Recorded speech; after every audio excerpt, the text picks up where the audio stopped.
अरे हमारे नेता के जोड़ का कोई मुख्यमंत्री या कोई प्रधानमंत्री का है हिम्मत? हमारे नेता वोट का नुकसान भी हो जाता है, इसके बावजूद जो सामाजिक कुरीतियाँ हैं उसके खिलाफ भी लड़ाई लड़ रहे हैं। तो हमारे नेता तो है ही हैं, मैंने समझ लीजिए कि एक अलग किस्म के नेता। चिराग पासवान के पारस जी का अलग अच्छा दे दिए, चिराग पासवान को पारस जी का अलग अच्छा, चाचे का अच्छा दे दिए। इस चाचा के गच्चा से तो पहले निकले ही बच्चा।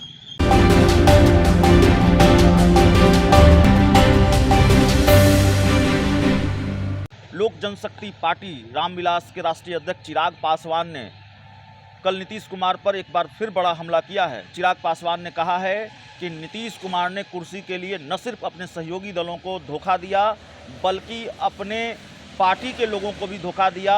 उन्होंने दिग्विजय सिंह का नाम गिनाया, उन्होंने कई लोगों के नाम गिनाए, उन्होंने शरद यादव का नाम गिनाया, उन्होंने आरसीपी सिंह का नाम गिनाया। हमारे साथ जेडीयू के फायर ब्रांड नेता राजीव रंजन पटेल हैं। बड़ा आरोप लगाया है चिराग पासवान ने। पटेल साहब, अब वो चिराग पासवान नीतीश जी का नाम नहीं लेगा तो कौन पूछेगा, बताइए।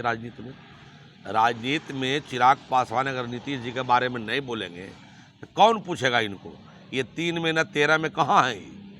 अरे जम्मू का एमपी है, आई तो अपने पिताजी को धोखा दे रहे हैं। जिस बीजेपी ने घर खाली कराते समय इनके पिता की मूर्ति को रोड पर फेंक दिया, आई बैठ करके आरोप लगा रहे थे अमित शाह नरेंद्र मोदी पर, आवाज़ बोल रहे हैं कि धोखा दे दिए नीतीश जी।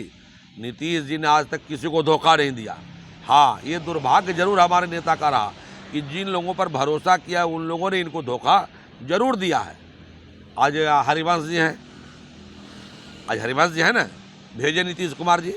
क्या स्थिति है, क्या स्थिति है?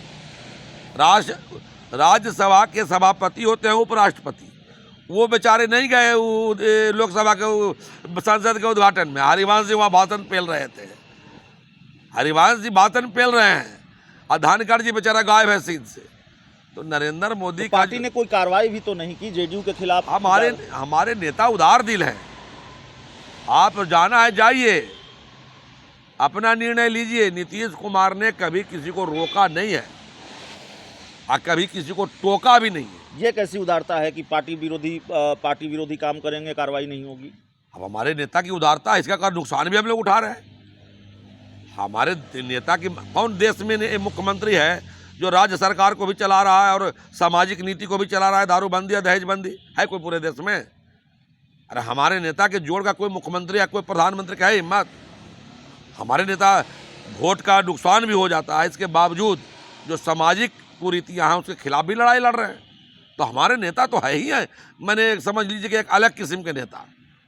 नहीं, आपके नेता हैं और चिराग पासवान कह रहे हैं कि भाई धोखे दे देते हैं, सब कुर्सी के लिए सबको माने गच्चा दे देते हैं। चिराग पासवान के पारस जी का अलग अच्छा दे दिए, चिराग पासवान को पारस जी का अलग अच्छा, चाचे का अच्छा दे दिए। इस चाचा के गच्चा से तो पहले निकले ही बच्चा। कई मामलों पर लेकिन आप लोगों की राय के साथ राय रखते हैं चिराग पासवान।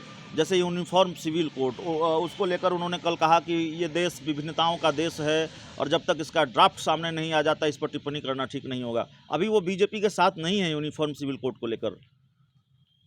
ये सब हमको लगता है उनकी जो हमारे नेता नीतीश कुमार जी ने जो स्टैंड लिया है शुरू से जी, और केसी त्यागी जी ने, हमारे जो राष्ट्रीय प्रवक्ता, उन्होंने ठीक ही कहा है कि जब तक कि आरएसएस वाला ड्राफ्ट को कोई बर्दाश्त नहीं करेगा और अगर ड्राफ्ट बनाना है, यूसीसी लागू करना है, तो सभी दलों को ले करके और उसके हिसाब से अगर कोई ड्राफ्ट बनता है तो ज़रूर देश के नेता समर्थन करेंगे। लेकिन आरएसएस के एजेंडा पर अगर कोई चलना चाहेगा तो न देश पहले चला है न आज चलेगा, और लोग तो इसका विरोध करेंगे। 2020 के विधानसभा चुनाव में चिराग पासवान ने नुकसान पहुंचाया, इसको आप लोग भी मानते हैं। क्या 2024 के लोकसभा चुनाव में, 2020 के विधानसभा चुनाव में नुकसान पहुंचाया, 2024 के लोकसभा चुनाव में ऐसा ही खतरा चिराग पासवान से देख रहे हैं, खासकर वो बीजेपी के साथ हो जाते हैं तो? ना ना ना, वो तो देखिए, वो चिराग पासवान ने धोखा नहीं दिया।